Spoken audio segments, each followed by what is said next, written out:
కరివేపాకు పొడి చేసుకుందాం. దానికోసం నేను 1 స్పూను నూనె వేసాను. అది కొంచెం ఆయిల్ వేడెక్కాలి. ధనియాలు 2 స్పూన్లు ఆయిల్లో పెట్టుకోకుండా సిమ్లో పెట్టుకోవాలి. నెక్స్ట్ పచ్చిపప్పు 3 స్పూన్లు బాగా దోరగా వచ్చేటట్టుగా వేపుకోవాలి. సిమ్లోనే పెట్టుకోనండి, హైలో మటుకి పెట్టొద్దు, మాడిపోతాయి తొందరగా. సిమ్లోనే దోరగా వచ్చేటట్టుగా మనం వేపుకోవాలి. బాగా దోరగా వచ్చేటట్టుగా వేపుకుంటూ అది స్మెల్ వస్తాయండి, మంచి వాసన వస్తాయి వేగినప్పుడు. అలా వచ్చినప్పుడు మనం స్టవ్ ఆపుకోవచ్చు. కొంచెం మెంతులు వేగండి.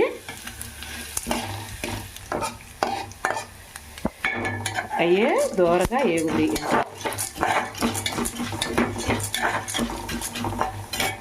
చూడండి వేగిని ఇలా వేగితే చాలు. హైలో మటుకు పెట్టుకోవద్దు, సిమ్లో పెట్టుకొని చిన్న మంట మీద ఫ్రై చేసుకోవాలి. వేగినాయండి.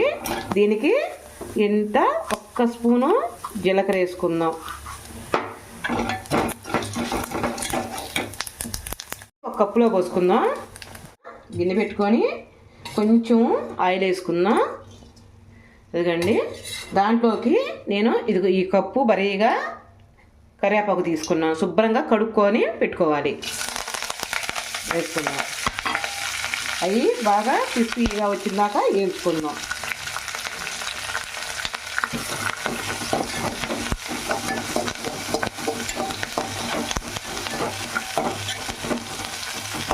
బాగా వేగాలి.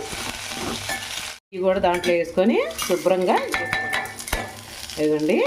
దాంట్లోకి కొంచెం చింతపండు, ఇదిగోండి, రుచికి తగ్గట్టు చింతపండు వేసుకోవాలి. ఇంకా 2 నిమిషాలు అలా ఉంచుకొని స్టవ్ ఆఫ్ చేసుకుందాం.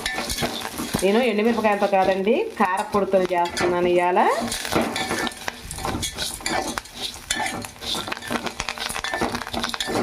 కొంచెం అలా వేగితే చాలు, ఇక మనం స్టవ్ ఆపుకోవచ్చు. వేగిందండి, స్టవ్ ఆపుకుందాం. పినియండి, చూడండి ఎలా గలగలగా మలమవుతుందో. అలా మగితే చాలు, ఇంకా మనం జార్లో తీసుకుందాం. జార్లో వేసుకున్నాను. శుభ్రంగా దాన్ని ఇష్యూ పెట్టుకుందాం. చూసుకుందాం. అదిగండి రెడీ అయింది. ఒక్కొక్కరు తిప్పుకోవడానికి కొంచెం కారపొడి వేస్తాం కదా, 2 తిరుగుతాయి కదా, సరిపోతాయి. ఇదిగోండి పొడి నేను ఎక్కువ వేసుకుంటున్నానండి. ఇదిగోండి దీంతో వేసుకుంటున్నాను. 1/2 కప్పు, అటు ఇటుగా కప్పు పట్టొచ్చే లెక్క. అదిగో ఒకసారి మళ్ళీ తిప్పుకుందాం. కారపొడి వేసుకున్నాక తిప్పుకున్నాం కదా, అది అలా ఉంది. తర్వాత చిన్నుల్లిపాయలు, మనం సాల్ట్ వేసుకుందాం. ఇదిగోండి సాల్ట్ 2 స్పూన్లు ఉంటుందండి ఫుల్గానే.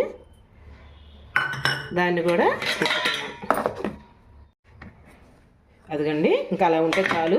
కరివేపాకు కారపొడి అయితే రెడీ అయింది. ఇదిగోండి ఇలా మెదిగితే చాలు, మరీ మెత్తగా అవసరం లేదు. ఇలా ఉంటే చాలు. రైస్లోకైనా దేంట్లోకైనా పనికి వస్తుందండి అది. ఓకేనండి, ఇది ఒక గిన్నెలో తీసుకుందాం. ఇదిగోండి కారపొడి అయితే రెడీ అయింది. ఈ వీడియో నచ్చితే ఒక లైక్ చేసి ఒక కామెంట్ చేయరా? ఓకేనండి.